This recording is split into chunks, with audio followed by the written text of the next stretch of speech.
इस वीडियो को देखिए। Delhi's air quality continues to be very poor on Thursday. यह है हमारे देश की कैपिटल सिटी दिल्ली, जो विंटर सीजन में इतना ज्यादा पॉल्यूटेड हो जाती है कि यहाँ की हवा में सांस लेना भी काफी मुश्किल हो जाता है। और इसका रिजल्ट ये होता है कि दिल्ली दुनिया के टॉप 10 पॉल्यूटेड शहरों की लिस्टिंग में तीसरे नंबर पे आती है। क्या आपने कभी सोचा है दिल्ली जो हमारे देश की इतनी इंपॉर्टेंट सिटी है, उसमें पॉल्यूशन का लेवल इतना हाई क्यों होता है, जिसकी वजह से वहाँ के लोगों को सांस लेना तक काफी मुश्किल। तो आज के वीडियो में आपको मैं यही बताने वाला हूँ कि ऐसे कौन से फैक्टर हैं जो दिल्ली को पॉल्यूटेड सिटी की लिस्ट में टॉप में ले आते हैं। Now, air quality in the national capital has once again dipped to very poor category as temperatures also start to dip. Delhi residents continue to choke on toxic air as air quality continues to remain at very poor levels. This is what hazardous air pollution looks like. The 20 million residents of New Delhi are breathing smog. Delhi में होने वाले pollution के factors की बात करें तो इसे हम मेनली दो पॉइंट्स में डिवाइड कर सकते हैं। पहला ज्योग्राफिकल लोकेशन और दूसरा ह्यूमन मेड कंडीशंस। हालांकि ज्योग्राफिकल कंडीशंस के बारे में हम वीडियो में लास्ट में बात करेंगे, पर चलिए पहले ये समझ लेते हैं कि ह्यूमन मेड ऐसी कौन सी कंडीशंस जिनकी वजह से दिल्ली इतनी ज्यादा पॉल्यूटेड है। ह्यूमन मेड कंडीशन को मेनली इन 3 पॉइंट में डिवाइड किया जा सकता है। पहले ह्यूमन मेड रीजन के बारे में अगर बात करें तो ये है अनप्लान्ड अर्बनाइजेशन। दिल्ली के बारे में हम सब जानते हैं कि हिस्टोरिकली दिल्ली एडमिनिस्ट्रेशन और इकोनॉमिक एक्टिविटी के पॉइंट ऑफ व्यू से काफी इंपॉर्टेंट शहर रहा है। इसका रिजल्ट ये हुआ कि मुगल्स यहाँ तक कि दिल्ली सल्तनत के शासकों ने भी दिल्ली पे काफी ज्यादा ध्यान दिया और इसको एक मेजर सिटी डेवलप करने की कोशिश। हालांकि दिल्ली का इंपॉर्टेंस तब और बढ़ जाता है जब 1947 में देश को आजादी मिलती है और दिल्ली को कैपिटल सिटी के रूप में अनाउंस किया जाता है।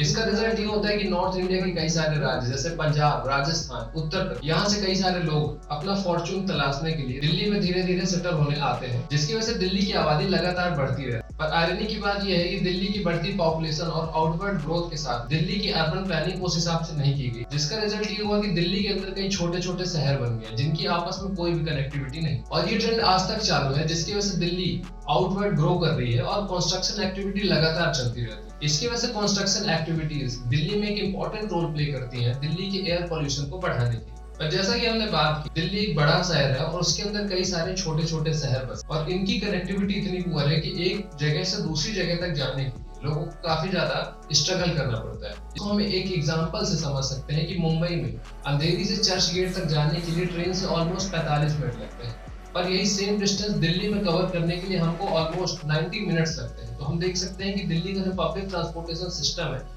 कितना ज्यादा अंडर इक्विप्ड है। इसकी वजह से दिल्ली के जो लोग हैं वो धीरे धीरे प्राइवेट व्हीकल्स की ओर शिफ्ट कर रहे हैं। एक एस्टिमेट की माने तो दिल्ली में टोटल प्राइवेट जो व्हीकल्स हैं उनका नंबर मुंबई, कोलकाता और चेन्नई की टोटल व्हीकल्स की स्ट्रेंथ से भी काफी ज्यादा है। तो ये दिखाता है कि दिल्ली के लोग प्राइवेट व्हीकल्स के ऊपर कितने ज्यादा डिपेंडेंट है और पुअर पब्लिक ट्रांसपोर्टेशन कनेक्टिविटी होने के कारण लोग ज्यादा प्राइवेट व्हीकल्स को प्रेफर करते हैं, जिसका रिजल्ट ये होता है कि प्राइवेट व्हीकल्स काफी मेजर अमाउंट में पॉल्यूटेंट एटमॉस्फेयर में छोड़ते हैं और एटमॉस्फेयर में धीरे धीरे पॉल्यूटेंट का लेवल काफी हाई होता जाता है। इस प्रॉब्लम को सॉल्व करने के लिए आम आदमी पार्टी गवर्नमेंट ने ऑड इवन फॉर्मूले को अपनाया, जहां पे एक दिन ऑड नंबर की गाड़ियां चलाई जाएंगी, दूसरे दिन इवन नंबर की गाड़ियां चलाएंगी। हालांकि पिछले 3-4 सालों से ये फॉर्मूला अपनाया जा रहा है। हालांकि देखने में ये आया है कि ये फॉर्मूला कुछ ज्यादा इफेक्टिव नहीं और पॉल्यूशन लेवल को कंट्रोल करने में ये उतना ज्यादा कंट्रीब्यूशन नहीं करता। हालांकि सारा का सारा दोष प्राइवेट व्हीकल्स के ऊपर नहीं डाला जा सकता। कुछ ऐसे भी फैक्टर्स हैं जो दिल्ली और दिल्ली की सरकार कंट्रोल नहीं करती और वो दिल्ली की पॉल्यूशन लेवल पे काफी ज्यादा कंट्रीब्यूट करते हैं। और स्टेबल बर्निंग या फिर कहें कि पराली को जलाना ऐसी एक समस्या है जिसका दिल्ली से कोई लेना नहीं। पराली जलाने की समस्या मूलतः वेस्टर्न यूपी, पंजाब, हरियाणा में होती है, जहाँ पे किसान जून या फिर जुलाई के बीच में धान बोते हैं और अक्टूबर नवंबर तक ये धान पक जाती है और इसे काटने के बाद खेत में सिर्फ पराली बचती और समस्या की शुरुआत यहीं से होती है। जो किसान है उनकी इतनी इनकम नहीं है कि पराली को एक एनवायरमेंटल फ्रेंडली तरीके से डिकम्पोज किया जाए, तो किसान पराली को जलाना ज्यादा उचित समझते हैं, जिससे देखा यह जाता है कि पराली के जलने की वजह से काफी सारे पर्टिकुलेट मैटर जैसे PM2.5, PM10 ये एटमॉस्फेयर में जाके मिल जाते हैं और हवा की दिशाओं के कारण ये जो पर्टिकुलेट मैटर है या फिर कहें कि ये जो पॉल्यूटेंट्स है वो दिल्ली की ओर बढ़ जाते हैं और दिल्ली की पॉल्यूशन लेवल को डायरेक्टली बढ़ाते हैं। अब इन सारी समस्याओं को आप दिल्ली की ज्योग्राफिकल लोकेशन से जोड़ के देखिए।